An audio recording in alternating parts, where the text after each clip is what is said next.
All right, and there we go. It's 9:01.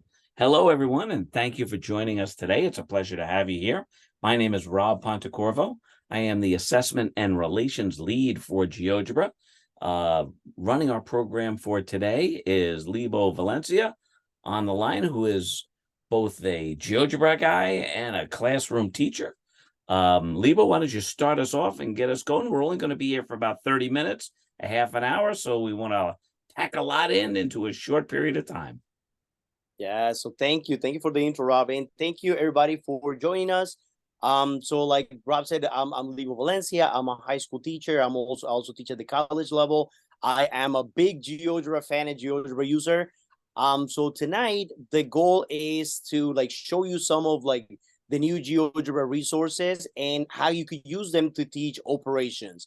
So let's start with a brief intro. If you could like drop on the chat, what do you teach, where do you teach, and what is your Twitter handle if you have one?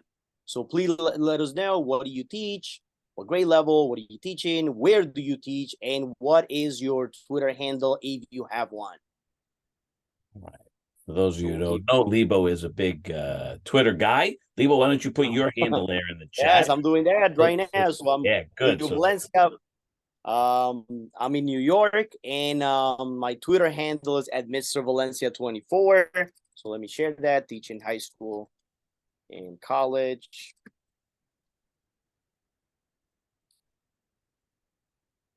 Mr. Valencia 24.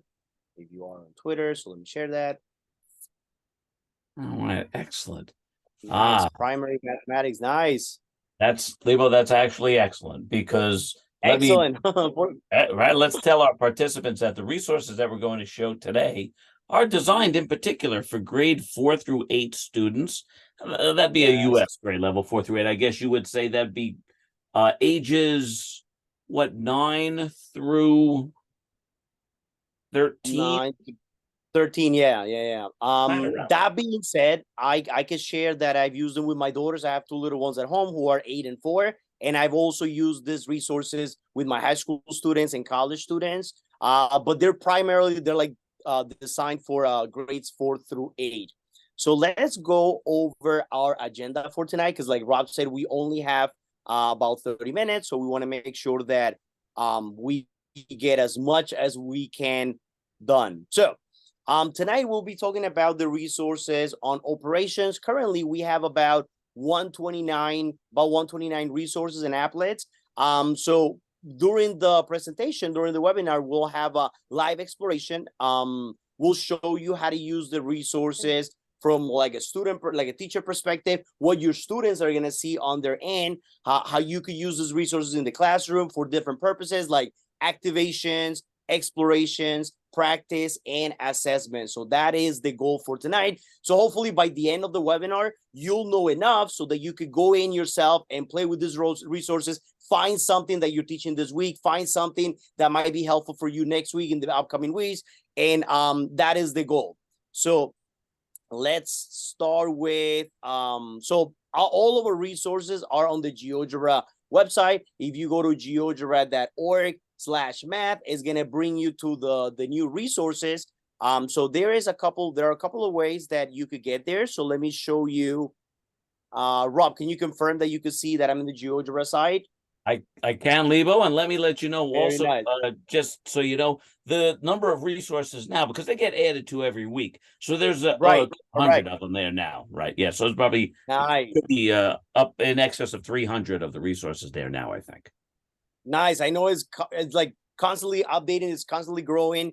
So by the time I made the presentation, it was close to 200, but now I know we have more. So once you go to the GeoGebra site, there is like two ways that we recommend for you to get to the resources. So on the left, you can see that there is a tab for resources. If you click on there, it's going to bring you to the resources, which are organized by different topics. You have algebra, geometry, measurements, number sense, operations, and probability. Last time during our first webinar, we covered the topic of number sense. That video is on our YouTube channel. And tonight we'll be talking about operations. The other thing that you could do is, if you are on the GeoGebra website, right below the calculator, we have also a tab for math resources. If you click in there, it brings you directly to all of our resource collection. So let me go back to my webinar. So once you are on the, you know what, let me just stick on the website. Stay on the website. Let me go in here. So once you're in here, if you click on operations, it's gonna even like break it up a little more. So you have, like Rob mentioned before this, resources are intended for grades 4 through 8 in the US. And they're nicely like organized by grade level and topics. So you have upper elementary, grades 4 to 5. So you have everything covering like addition, division, mixed numbers, and all the different things that you see in here. And then you also have some middle school resources, grades 6 through 8, starting with absolute value, division. So there is like an overlap in terms of like the topics. But our collection for middle school has more topics, has more resources, as you can see. So some of these resources are the ones that we're going to be exploring tonight. I don't know if there's anything that you want to add, Rob. Well, some people are asking in the chat about, you mentioned U.S. resources, are there translations? We have a very active user community that are already working on doing translations, for different languages. Of course, all the GeoGebra calculators and materials there are probably translated into, I think, over 70 languages. So there will be translations hopefully coming out, relatively soon from our user community also. Nice. Also, like, my first language is Spanish, and I can tell you that there's like a lot of like not only is there like a big community, GeoGebra community that is like willing to help translate resources, but the resources tend to be so visual. I can tell you that I've found resources from like teachers in like France and like all the parts of the world where I don't speak the language, but I understand the resource. Like math is that beautiful that we can like find something like, oh my God, this is perfect for my class. I can like make some edits, change the instructions here and there. But even if like you don't speak English, you could still find something that you could use with your students. All right. So let's start. We're talking about like all those resources. Let's experience them. So that's the first part, is like, this is how you find the resources. This is kind of like how they're organized. So within our resources, there are two types. We have exploration type resources and we have practice resources. So tonight we're going to start with the exploration resources. So the first exploration resource that we're going to look at is an applet on percentages, fractions, and decimals. So at this point, I'm going to copy this link. I'm going to drop it on the chat for everybody. All right, so the link has been dropped on the chat. And now I'm going to go into percentages, fractions, and decimals. All right, so once you click on the link, it's going to open this resource. Notice that it tells you that the author of this resource is the GeoGebra content team. Like Rob said, we have a big community of GeoGebra users. So a lot of the users put resources, making resources available to the community. But this one, that was made by the GeoGebra team, as opposed to like Livo Valencia or Rob or somebody else. Now you can see that the topic is percentages. It's an exploration type of resource. When we do the practice, you see that it's like labeled different, and the grade level. It gives you a little like a little background on the skill. And then it tells you, like, what are we doing with this applet? What are we doing with this research? We're going to explore the meaning of percentage by relating fractions and decimals. So I'm going to make it, let's explore the resource. So you should be looking at this. It is now, all right, so we should be able, let me get out of there. Let me bring it here. What Livo is in the bottom left-hand corner of the screen, you can maximize that on your screen at home. It's probably I see. You know what? It was the chat. Yes.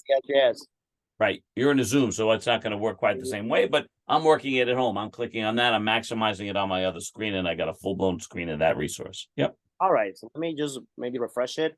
See if that helps. I think you're right. I think it's because I think it's the Zoom. It's the Zoom taking it. So let me just open it again. All right. So let me do this. All right, so now I'll just keep it like this. Yeah, you can work it from there. That's fine. Yeah, there you go. So if it's just because of the Zoom did it, I couldn't like fix it. But if you so it tells you, it gives you instructions. Notice the instructions are like you should be able to see. It tells you what we want you to do with it. drag to fill in the grid. So as we play with this, as we move along the grid, you can see how the percentage changes, how that affects the line, and how the pie chart is also being affected. So you can see students can see like 3 different versions of like percentage and the decimal, and all they can also see it on the number line, which can be very helpful for students to see multiple representations of the same concept, because it can help them make connections, or it can help, even if they don't need to make the connection, it can help them gain a deeper understanding on the topic. Leva, what's important to tell everybody is that because this is an exploration resource, there's no right or wrong, right? The child doesn't have to worry, and there's no risk to the child. They're exploring, they're playing with it, and they're observing, right? This exploration resource might very much be used to start a conversation in the class so that the teacher works the lesson and discusses what she wants to discuss. As a matter of fact, below that visual, there are several questions that the teacher can use, but those questions really serve 2 purposes. One purpose is, of course, you might want your students to answer those questions. Great. But another purpose of those questions is to act as prompts to the teacher, where it says, look, you're the teacher, you're going to work this lesson however you want. These are some concepts or questions you might want to ask so that the kids kind of start to understand these concepts. So they're questions for the kids, and they're questions for the teachers as well as prompts to keep the discussion of this resource going well. Right. I love like this, opening the questions, like how are they the same? How are they different? I use them in my classroom all the time, because it's not, like Rob said, it's not a right or wrong answer. It's very invited, it's very open-ended, and it can really like start a discussion for you to get a sense of like, okay, like what do they already know about percentages, about decimals, and how can we use that to build into the objective of the lesson. We do have these questions. So this is one type of resource that students can use. They can see the grid model, they can see the pie chart, and it's completely interactive. Again, there's no right or wrong. This is just an exploration type of resource. All right, let me go back, and we want to show you another type of resource. So on the presentation, I do have that highlighted, that this is an exploration type of resource. And now let's take a look at this one. So let's say that your students are studying multiplying fractions, which is something that that we do a lot. So once again, let me copy. I copied the thing, but I didn't put it on the chat. So yeah, you want to post that, right? Post the URL in the chat. Yep. Put it there. All right. So now we're going to be looking at multiplying fractions. We're good. So let's close this. So let me multiplying fractions. So once again, you can see that this resource was made by the GeoGebra team. You can see the topic. It is an exploration type of resource intended for grades 4 through 5. So in here, once again, let's say we have 2 fractions, 1/2 times 5/7, and then you have a visual representation, a graphic representation of the fraction, and then let's see what happens as we slide to explore. All right, so it's gonna bring this over here, then it's gonna bring the 5/5. And now notice there is an overlap for representing the solution for this problem, which I think can be very, very powerful, because even like we could tell students, right, we're going to multiply the numerator by the numerator, denominator by the denominator. And a lot of our students are going to get that, are going to understand it. But being able to like visualize it in one applet can make a difference for a lot of our learners. And now, because this is an exploration type of applet, students can just hit on new fraction and then see what's happening. And again, you could, as a teacher, you could use this as, this could be my activation. I could give them this resource, let them play with it, and then come up with follow-up questions. Like, what do you notice? What is happening? What was the same? What was different between like different fractions that you tried? And just like on the previous resource, you do have some one question at the bottom, putting it all together is what we call it, where it can help for students to like come up with like an observation. What did they notice? What are they still wondering about? So this could be a very, very powerful and useful resource for teacher. I don't know if you want to, there's anything that you want to add, Rob.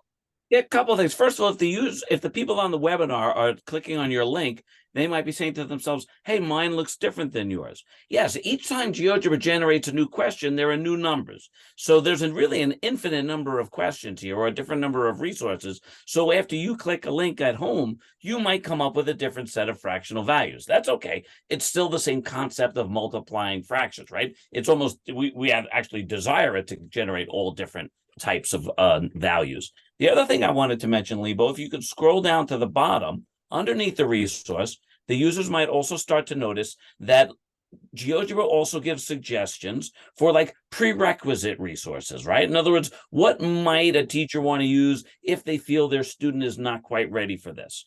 Below that, there are more resources like this, more on operations with fractions. So if my child needs more practice on this topic, are there any other resources like that? And the third category would be next resources, right? So that's if they're mastering this, what maybe do I want to work on next? And again, our users at home shouldn't think of this as a curriculum or as a course that they would follow. They already have their own curriculum, right? And they already have their own course that they follow. These are just suggestions about the activities that they might want to use earlier or after the one that they're playing with right now. And it could be for differentiation, it could be an enrichment activity that you could do on the fly to like address the different needs of your learners in your classroom. So thank you for like bringing that to my attention, Rob. Yeah. All right. So at this point, those are two exploration type of resources. The next one that we want to show you is a practice resource. So let me go back in here. All right, so the two that we did were exploration. Now let's take a look at a practice type of resource. And for this one, we'll do it. We'll first let you play with it, and then we'll take a look at it. How does it look in GeoGebra Classroom mode? So I'm going to copy the link, drop it on the chat, and now we're going to be looking at missing fraction to make a whole. All right, so now let's go into the resource. All right, so this is finding the missing fraction to make a whole.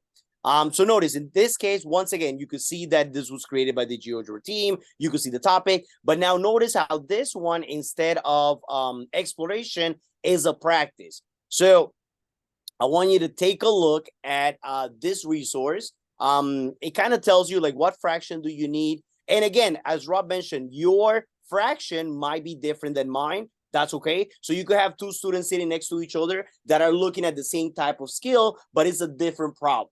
So what fraction do I need to add to 2/6 to make a whole? And then you see that the right side is highlighting because this is a sign that this is interactive. So I'm going to say, okay, so I want to add 4/6 to make it into a whole. And then notice that now I have a button that is going to tell me to check. So once I click in there, it's going to put it all together and show me that this is actually correct. And then just like before, I can now create a new problem.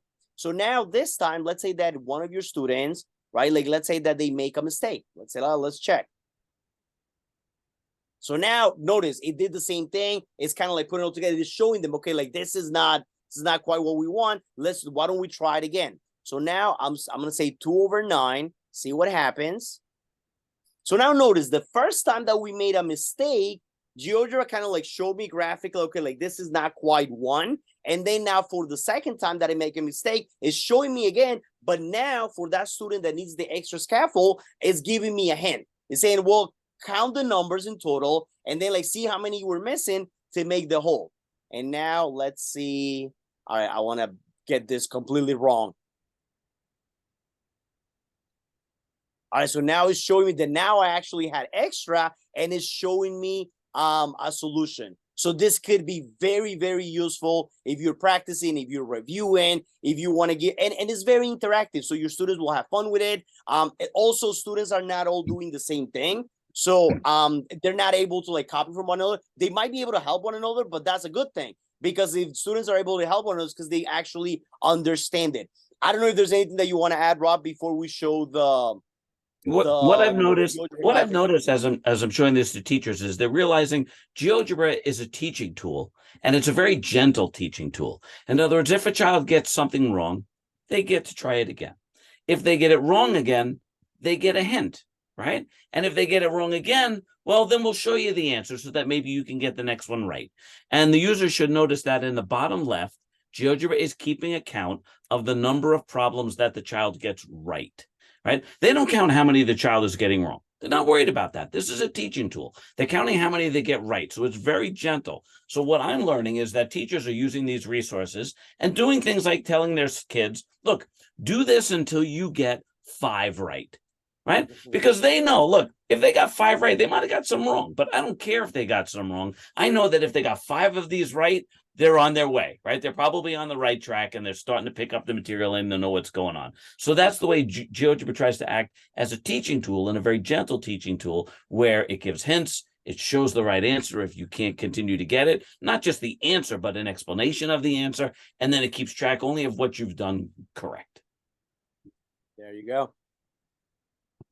I actually like that it doesn't count the ones that they get wrong, because that's something like we're just keeping it positive, right? And like you said, as a teacher, you could say, okay, let's do this. Show me that you got 10 of them right. And some students will do more than that. Some students will just do 10 because you only asked for 10, Mr. Valencia. But like some students will like take it way beyond that.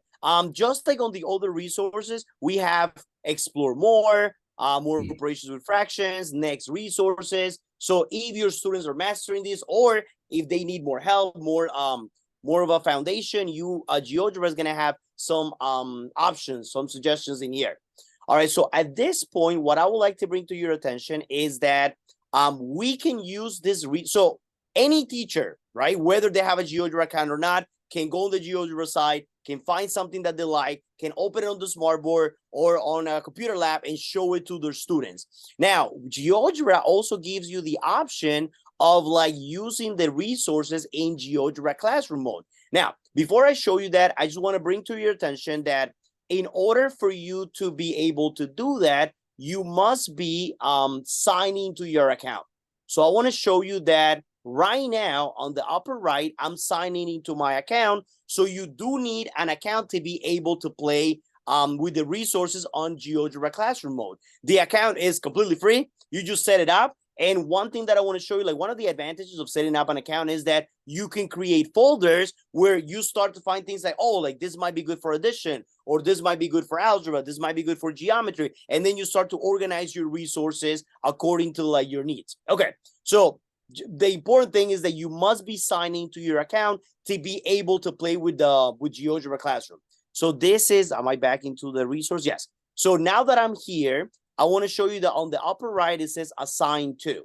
So there are 2 options. There's a Google Classroom option and there's a GeoGebra Classroom option. For the purpose of our webinar, I'm going to click on the GeoGebra Classroom and then it's going to bring me here.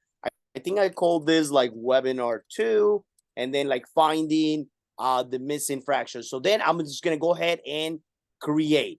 All right. So because I had this ready, let me see. Let me just go back quickly, give you the correct link. All right, because I think this is the one that I have. All right. So now it's going to bring me to this menu. So it says webinar. It has the name of the resource that I'm using. You can like customize. You can say like course 1 if you have like different classes. And now students have this link. So your students can get here in like one of 2 different ways. You can literally take this link, right? Copy this link and paste it, share it with them, maybe give it to them through your LMS, like whether it's like Google Classroom, Canvas, whatever you're using, you could just send them the link. Or you could also have students go into geogebra.org/classroom and then type in the code. So students will go into geogebra.org/classroom, type in the code, and then they should be able to join the lesson. So I see now that I have 1 student logged in. Now we have 2 students logged in. And then from your end, I think I have it open in here. All right, so this is what I get. So one thing that your students might ask is, Mr. Valencia, do I need a GeoGebra account? The answer to that is no. So like if your students having a GeoGebra account, great. But if they don't, they can just say, okay, type in their name and then go start. So now as a student, right, that this is the student view, I can see the resource, right? And as a teacher, let me just break my screen or divide it into halves. So as a student, I'm now able to play with the resource. I can start playing with the resource. And then as a teacher, I can see who's doing what. So at this point, as a teacher, you can say, hey, Lebo, let me know if you need help with anything because I noticed that you haven't started. And then I'm going to show you that once I click on the right side, so the right side is my student view as Lebo, and then the left side is what the teacher sees. So I'm going to start, all right, so I'm going to start doing this. I'm going to say I need 4/5, and I'm going to check this. So at this point, notice that as a teacher, I see that now Lebo completed a problem. And then, as we mentioned, you could do this forever. You could have an unlimited amount of problems, and then you could check, and then you could see what's happening. And then from the teacher's dashboard, I can see what Lebo is doing. Rob, I don't know if there's anything that you want to add. Well, again, because I've been in the classroom lately and I've been watching teachers use this, another thing that I've found teachers have been doing, Lebo, you could show also on the classroom that they can hide the names or they could show the names. And as the Yes, teachers all right, so let me go. Yeah, as the teachers go through the kids in their classroom, what many of them are doing is not just recognizing when kids have many right, but they're also recognizing when a student has, let's say, very few right. Right. Like, for example, I think if you click on me, Lebo, well, show the names again and click on me. All right, there you are. Yeah. Student 2. Yeah. Click on me to make me larger. You can see I've already got, I think, down on the bottom 4 right. Right. So if you're a teacher in a classroom, you might say to yourself, okay, Rob kind of knows what's going on. He's got 4 of these right already. Whereas opposed to if you see another kid that only has 1 or maybe even none right, you might want to go in and give that child some help, right? You want to give them some attention. You recognize that they need some assistance. Yeah. And like, I love that you could make it, you could hide the names and then you as the teacher could see it. And then you could just, go over the shoulder and be like, is everything okay? Can I help you with anything? What are you, so like, it's not, public. Not everyone's going to find out that the student needs help. Also, the other thing is that if I see that Rob is getting all 10 of them right, I might pair them up. All right, like, Rob, why don't you guys like work together as a team? Let's see how many you could get together, or something like that. So this is live information. You will get this information right away. The link will stay open for as long as you want. And then you could use the same type of lesson for like your next class. Also, like when it comes time for like a review or an assessment, these are fantastic resources to practice. So, Lebo, it's getting late. Let's try to summarize just what we've covered then. So we showed them the GeoGebra homepage and how they can get to these resources. We showed them that basically the resources are divided up into pretty much 6 major topics. In those topics, there are subtopics where a teacher can look for kids' work for grades 4 and 5 or 6, 7, and 8, right? Upper elementary or middle school. And we mentioned that there are 2 different types of resources. There are exploration resources and there are practice resources. And then what you also did was you showed us how to share these resources directly with a student on their device by pushing it out to them, let's say through either Google Classroom or GeoGebra Classroom, right? Right. We've got about a minute left. If you could go back to the GeoGebra homepage, I would just like it if you would point out to them where they can learn more information about how to do or use the different pieces of GeoGebra. That would be down there. You got it. Go ahead. So we have the tutorials. Yeah. So all the way. So if you go on the GeoGebra website, geogebra.org, all the way on the bottom, you have tutorials on different things. GeoGebra help, getting started. GeoGebra, like specific help, like GeoGebra Classroom. Some of the resources. We also encourage you to like visit the GeoGebra YouTube channel because there we also have like a wealth of resources to help you get from like different topics, like GeoGebra experts to like first getting started with GeoGebra. Excellent. I think you're right. So, Lebo, we probably have less than a minute left. Do you have any final comments for our participants for today? No, like, thank you so much for joining us. We really hope that this was helpful. If you end up using this like resources tomorrow, please let us know. How did it go? How can we help? The GeoGebra Twitter account is very active. We try to like provide help. If you like tag me, if you ask a question to me on Twitter at Mr. Valencia24. If I don't know the answer, I might point you in the right direction. But like I said, the GeoGebra community is very supportive. If you come across like a problem, an issue, let us know, and we'll try to do the best we can to help you. Excellent. Want to thank everybody very much for coming today. We've recorded this session, so we will be posting it on our YouTube channel. Hopefully, we will also get a chance to send a link to that recording to all those who registered. Want to thank you all for your very pleasant comments in the chat. Thank you very much. Please remember that Lebo and I will be back here 1 month from now on the second Monday of December. And what's exciting about it, I'm sorry? Wednesday, second Wednesday. Yeah. Yeah, let me just go back and check all my dates for that. So that's actually December 13th, where we will be showing some of the algebra resources. So please try to join us on December 13th. Want to thank everybody very much for coming. And it's Rob Pontecorvo and Lebo Valencia saying so long for now. Lebo. Thank you, guys. If you want the copy of the presentation, just scan the QR code and you will get this presentation, the resources, the link. Thank you so much for joining us, and we hope to see you back in December.